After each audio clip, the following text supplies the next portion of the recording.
Hello hi అండి, అందరికీ నమస్కారం. వెల్కమ్ బ్యాక్ టు అమ్మాయి గారు రుచులు. ఈ వర్షం పడుతుందిగా వేడివేడిగా ఏదైనా తినాలనిపిస్తే ఈ విధంగా అయితే బొండా చేసుకుని అయితే తినండి. నేనైతే ఈరోజు ఎగ్ బొండా అయితే చేశానండి. దానికోసం అయితే నేను 4 ఎగ్స్ అయితే తీసుకున్నాను అనమాట. సో వీడియోలో చూపిస్తున్న విధంగా ఒక బౌల్ అయితే తీసుకొని ఎగ్స్ మునిగేంత వరకు కూడా వాటర్ అయితే పోసేసుకుని అందులోకి అర టీ స్పూన్ వరకు అయితే సాల్ట్ వేసేసుకొని మినిమం 15 మినిట్స్, మ్యాక్సిమం అయితే 20 మినిట్స్ అయితే ఎగ్స్ అయితే ఉడికించుకోవాలన్నమాట. ఈ విధంగా వీడియోలో చూపిస్తున్న విధంగా ఈ విధంగా ఎగ్స్ ఉడికేలోపు అయితే మనం ఇందులోకి కావాల్సినటువంటి చాట్ మసాలా అయితే రెడీ చేసుకుందాము.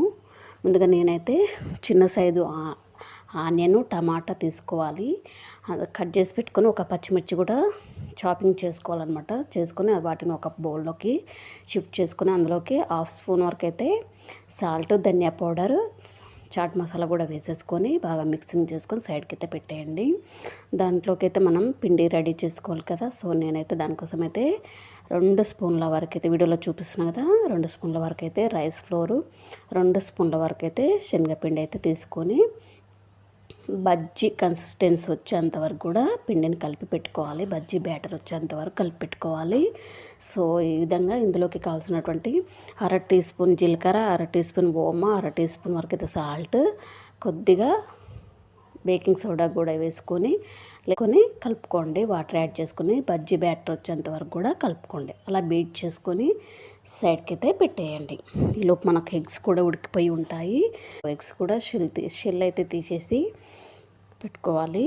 ఈలోపు అయితే ఎగ్స్ని అయితే కూల్ వాటర్లో 2 నిమిషాల పాటు ఉంచినట్లయితే దానికి ఉన్నటువంటి షెల్ అనేది ఈజీగా రిమూవ్ అయిపోతుంది. సో స్టవ్ మీద కడాయి పెట్టి ఫ్రైకి సరిపడా ఆయిల్ కూడా పోసేసుకొని ఈలోపు ఆయిల్ వేడేలోపు షెల్ తీసేసి ఎగ్స్ని అయితే 1/2 చేసుకోవాలన్నమాట. ఈ విధంగా కట్ చేసుకొని పిండిలో డిప్ చేసి డీప్ ఫ్రై చేసుకోవడమే. చూసారు కదా, ఈ విధంగా వీడియోలో చూపిస్తున్న విధంగా చేసుకున్నట్లయితే సింపుల్గా అయిపోతుందండి ఎగ్ బోండా అనేది. సో ఈ ప్రాసెస్ నచ్చితే లైక్ చేయండి, షేర్ చేయండి.